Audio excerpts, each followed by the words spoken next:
thank you for those of you who have joined us today. What we're going to be talking about is how to reduce attrition and conquer high volume recruitment. That's our topic. So I'll talk about who's going to be on the webinar today. So in terms of kind of a little bit about the Curve Group and what we do, for those of you who may not be familiar about the Curve Group, we actually provide HR and recruitment outsourced solutions across the entire employee life cycle. These are fully configurable for businesses of all sizes. We can be a client's embedded team, an HR recruitment, or we can jump into supporting existing teams when peaks in volume occur or clients need additional expertise. So you can see on the right-hand side, this is our wheel. If you go to the top, you can see we start with workforce planning and then go all the way through that life cycle of our employees through to change and exit management, where we may well be managing someone's outplacement. Really proud of what we deliver and have been recognised with lots of accolades, as you can see here, with awards for the most innovative recruitment company and best customer focus and an award for workplace wellbeing. So you can see two of us here today presenting. So I'll introduce myself first and I'll say a few words about Fiona. So I'm Della Wolf. I actually have two roles in our business. I co-founded the business back in 2004 with Jeanette Ramsden.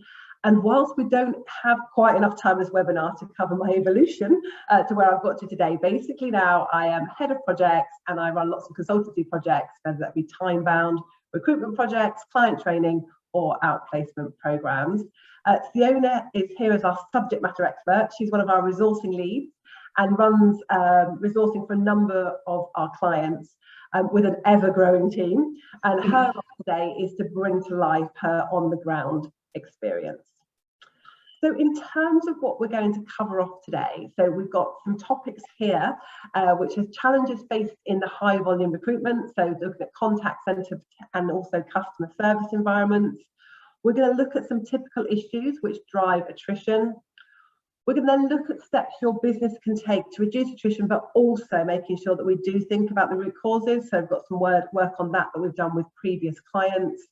We're then going to look at recruiting at volume effectively and efficiently, and Fiona will share some examples that she's been working with our clients and how best to do that. Hiring managers, we do get a little bit passionate when we talk about how important they are on the journey. We've then got some success stories to tell you about the end, about clients that we've also worked with. And then at the end, there's an opportunity if you have any final thoughts for Q&A. So let's go into the content then. So we're going to talk initially about the challenges faced in high volume recruitment environments.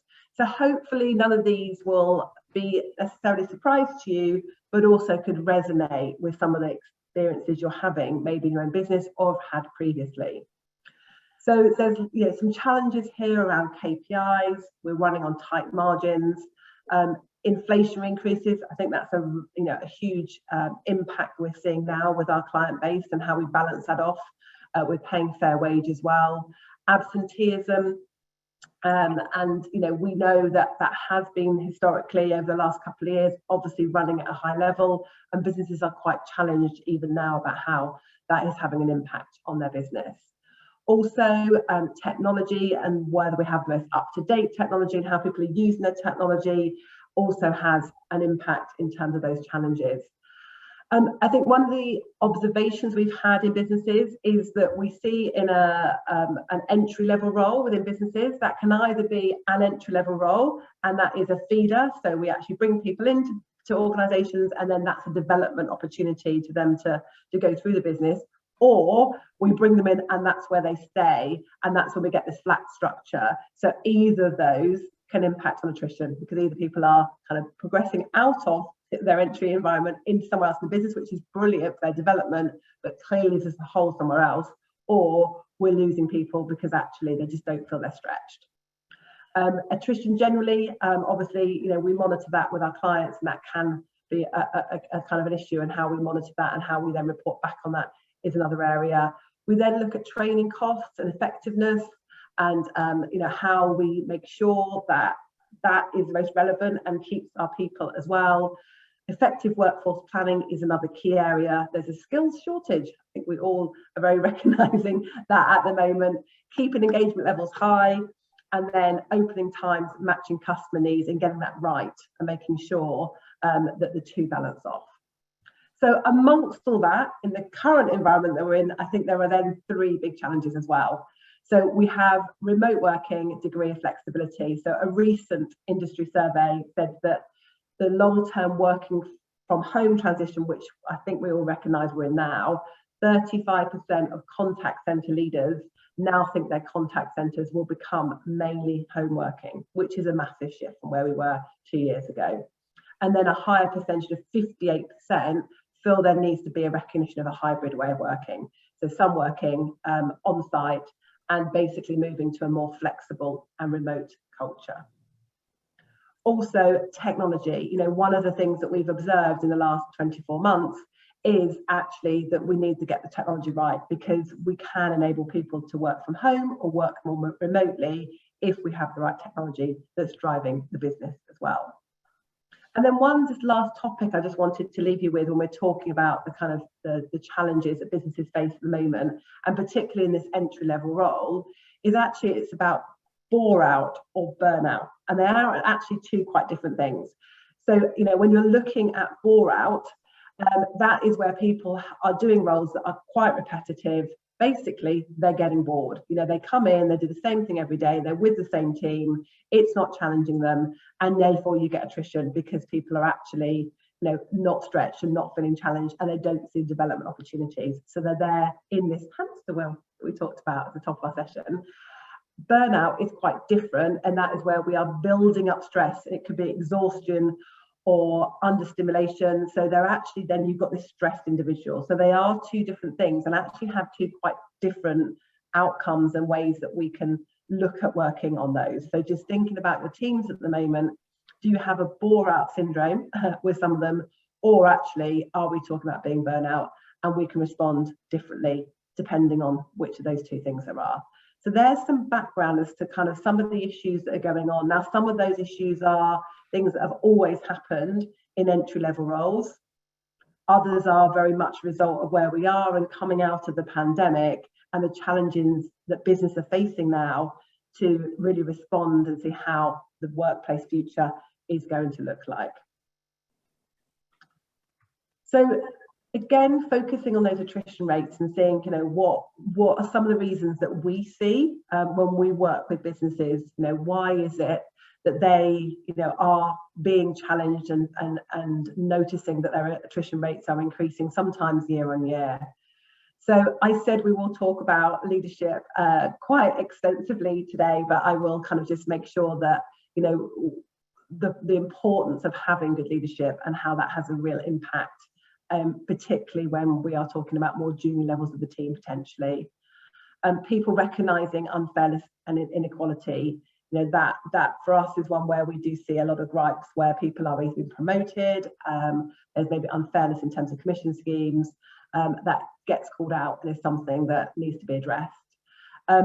Rules are based on control. So, some of the things that we observe is where maybe, everyone has to wear the same uniform, and if someone's got a slightly different tie on, and that becomes quite an issue, or someone leaves their break time or doesn't say that they're going to they have an extended break because something happened, to take a phone call, and actually that control means that people don't feel that they are, in honesty, being treated like grown-ups. So there has to be rules, but actually making sure there is some flexibility and some extenuating circumstances, which does then come back to us, respecting individuals and good leadership. I think acknowledgement and recognition is a key thing. People need to feel that they are being rewarded, being recognised, and acknowledged in the workplace. As an HR recruitment business, poor induction is something that we do see still. And making sure that people have a good structured induction, they feel that they are being told all the essential things they need to do a good job, but also a lot of businesses still seem to miss that sign off. So they have a great induction. We say, yeah, so how have you actually kind of looked at this and made sure the person's understood and they're ready to kind of begin their job? And actually they're not signing off, they're not checking and verifying with that person that they're actually able to do the role and feel confident. So making sure it's all about induction, structure, but also that final sign off, ready for work. Empowerment, we need to create a role, an environment where people feel that they can actually do something, say something, be respected, and potentially just get on with it. Create that structure that they feel empowered. Poor culture, that kind of speaks for itself, and also, of course, low team morale. So where you don't have that team working together, and therefore what you experience is low team morale. So there's some of the background issues and some of our experience about where we've seen those with our client base. So I want to just touch on root cause analysis. So I've kind of put this into a 4-box model here today, just to kind of work through. So the first thing, if you're looking at root cause analysis is, of course, to initially think about what are the challenges. It doesn't have to be hugely complicated at that stage. It could be course taking too long. It could be there's a lack of data. It could be that you've got new employees that are failing probation. It might just be one thing. It could be multiple areas, but actually just thinking about what is it that isn't working well in our business at the moment. And then data, there will be some data that you can find. It could be, you can find the data that tells you, how many people are failing probation. We have 14 people in this month and 10 have failed probation. It doesn't have to, again, be overcomplicated. Just find out the key data that supports why you think there's a challenge. And then I think with data analysis, this then does depend a bit on what budget you've got available.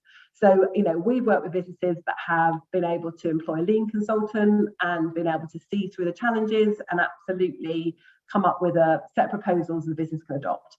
We've seen businesses where they've actually have an internal consultancy team and they can put a project team together and work with them. Or it has also worked really well where actually a team has been put together from the actual team that have the challenge. That as long as you've got a good leader and as long as you empower them and they feel that what they're actually going to suggest as a result of their findings is actually going to be listened to and hopefully incorporated, then actually that's a really good way of doing it, because then the team feel they're being listened to, respected, and of course can come up with a solution. And then lastly, of course, it's about reviewing and agreeing the next steps and actions, but also being prepared that other things may come up. We may start with a problem. Our problem is our probation, we're failing probation. At the end of it, we work through that actually that could be something to do with a particular line manager. It could be to do with our processes. So we need to recognise at the end of that process that it may not be a linear answer. And actually what we need to do is broaden out the scope and maybe go back to the beginning and work through that again. But that's how we would be recommending you look at the root cause and analysis and kind of solving some of these challenges that are in your business at the moment. So in terms of steps your business can take to reduce attrition, so have a quick bit of water.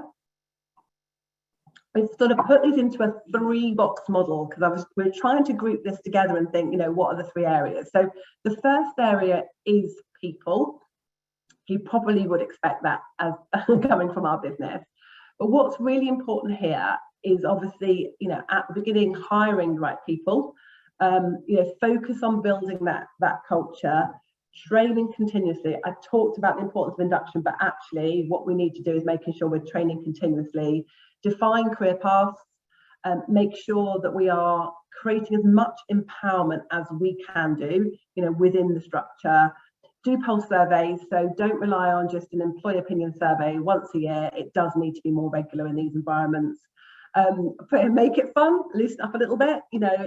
People do come to work because they actually like working with your business. So if we can make it fun, that will obviously increase our employee satisfaction. Do hold exit interviews. Again, use the data. It's not just a tick box exercise. It's also about bringing that back in.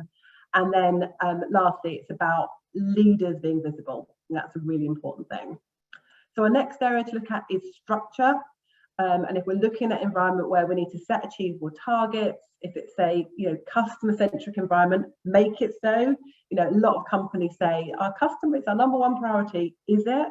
And making sure that the team really feel that actually is so, and how do you demonstrate that? And do give some autonomy. That massively works, where you can absolutely give people some autonomy to make decisions on what is the right thing for their customer. Leverage of technology. We talked about technology at the beginning, but just making sure that where we can automate things to make it easier, we do so. And then collect the right data. I've sat with too many clients who've gone, there's just so much data here, and it's like, actually, what's the right data? What is it that by having that data, we kind of ask the say what question? By having that data, what is it you are going to do, and what is it you're going to change? And then communication, lastly, as our kind of 3-box model, it's about being consistent, encouraging open communication, giving that praise and recognition. We talked at the beginning of our webinar today around that being one of the reasons that people actually leave businesses, is because they don't feel that they're being recognised, and also celebrating good work, either individually, as a team, or even as a wider business. So I've got one more slide before I hand over to Fiona, and it's probably my least surprising slide of what we presented today, because this is not new news. But just to finish off really on how important it is for you to invest in your leadership team, and giving them the tools that to do the very best job they can do, and that can't be underestimated. So I'm now going to hand over to Fiona, as I said, with her on-the-ground experience, is going to give you some insights in how to recruit at volume effectively.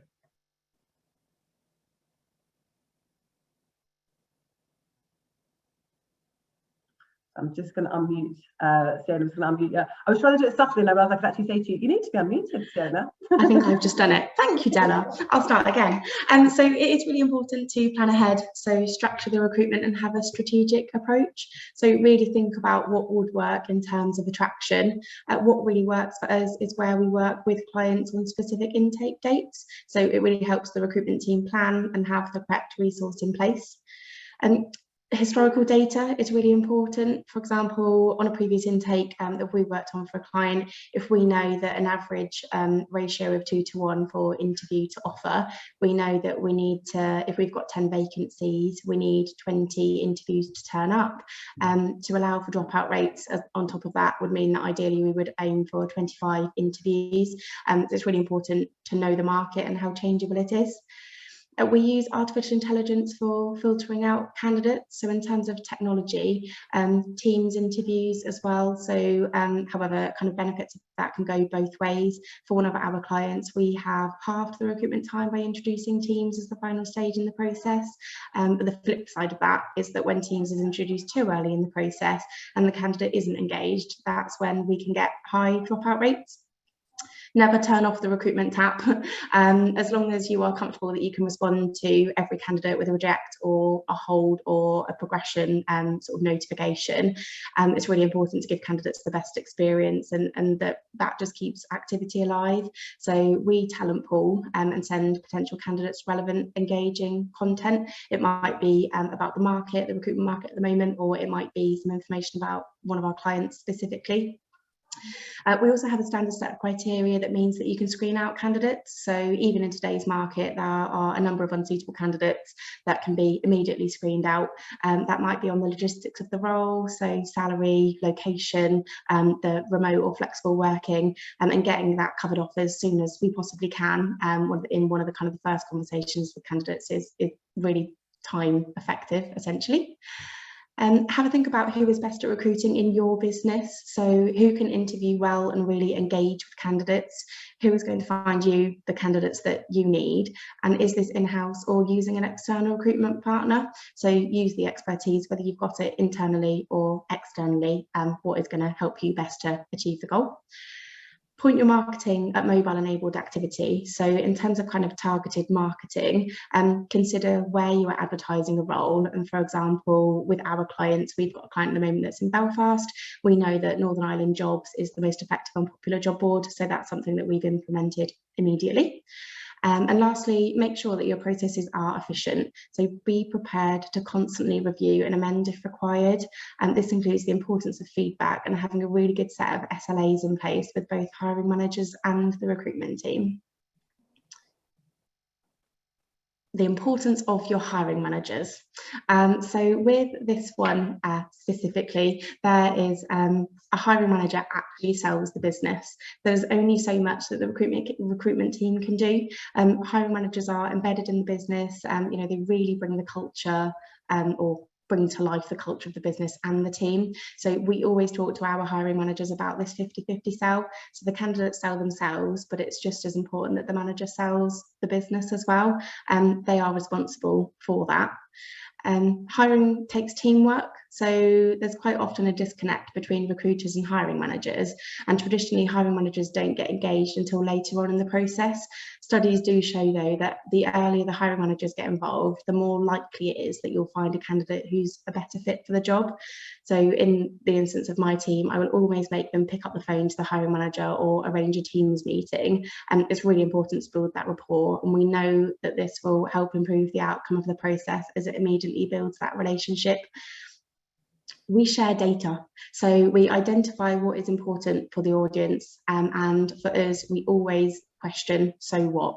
So by this data being presented to the client, what outcomes can we change? So if we produce stats to tell us the ratio between screening and offer is falling short, what can we do to change it and make it better? So be careful about asking for data that you can't do anything with. And create ownership. So giving responsibility to hiring managers for making recruitment decisions will lead to greater ownership and accountability, which links into the teamwork. Teamwork makes the dream work. Absolutely. Sorry, you've moved on. Thank you. And so here are just some success stories. So some good successes that we have had with our clients. So one thing that we absolutely always do is it's important to have flexible resource. So we had a requirement from a client where the expectation was to hire 42 employees a month. It very quickly became 70 employees a month. So we talked on the previous slide about workforce planning. The numbers have almost doubled in this situation, and it's really important that we have good expectation management with the client and the art of the possible, so making sure that we manage the client well. We started as a new RPO provider. So the previous RPO provider was delivering at an interview to offer ratio of 4:1. Since we have taken over the contract, we have achieved a interview to offer ratio of 2:1. So all of that will kind of link into what we've discussed so far within the time so far. So our approach to the market, the initial screening, using artificial intelligence, and making sure that we are screening candidates in or out effectively, and that has helped us improve that interview to offer ratio for the client. And then a final client. So we recruited for a client in a contact centre environment where attrition was up to 28%. We undertook a localised review of the site to gather intelligence on where the issues were and why people were leaving. So was it to do with the interview process, the onboarding process? We presented those results back to the client and recommendations on how to improve and reduce the volume of leavers. The recommendations implemented range from restructuring the team, senior management, through to a new personal and career development structure for all of the team members, so new and existing employees. The team's morale improved almost immediately, even before the impact of the changes could take place. This was as a result of the team appreciating that something was being done about the issues. As a result, we reduced a 90-day attrition down to down by 25.6% to just 2.4%, which hopefully you'll all agree in that environment is just incredible. Okay. That's great. Thank you very much, Fiona, for sharing your insights and your on-the-ground experiences there. So just really some final thoughts just to capture what we've covered off in our webinar today. So we started at the beginning by talking about understanding the challenges and seeing not only the landscape that is usually in a kind of entry-level role into an area that historically has high attrition, but overlaying that also with some of the challenges we're facing now, which are quite new. I think we probably did focus quite a lot on planning ahead and working in partnership and making sure that you absolutely can see where you want to go and who can help you deliver on that. I think Fiona and I were quite clear around that investment in leadership team, so making sure they do feel empowered and are able to do a good job, and you've given them the training they need to do that job well. And then lastly, it's about reviewing constantly. You know, if we fast forward back 3 years ago, the environment we're in now, we wouldn't have predicted some of the challenges we're facing now. So it's really important just to keep doing those pulse surveys, keep making sure that we're reviewing how our teams are feeling and what are the outside challenges, and making sure that we have plans for the future. So that completes our time with you today. I just wanted to ask if anyone has any questions, and I'll just do a couple of final slides about the Curve Group. So if you do have any questions, do just raise your hand. I have got my screen open and I'll be able to see if you have any questions, and I can unmute your microphone. Let's give that a moment. I can't see any hands raising, so that's great. So I'll just move on to our last slide here today. So in terms of just a little plug about the Curve Group, and obviously with this webinar, we have been focusing on good attrition management and the getting off that hamster wheel where we're always recruiting. What else could we do? We can audit current recruitment practices and processes. We can develop and train out, and of course we can manage and deliver your recruitment processes on your behalf. So some of the areas we can help you.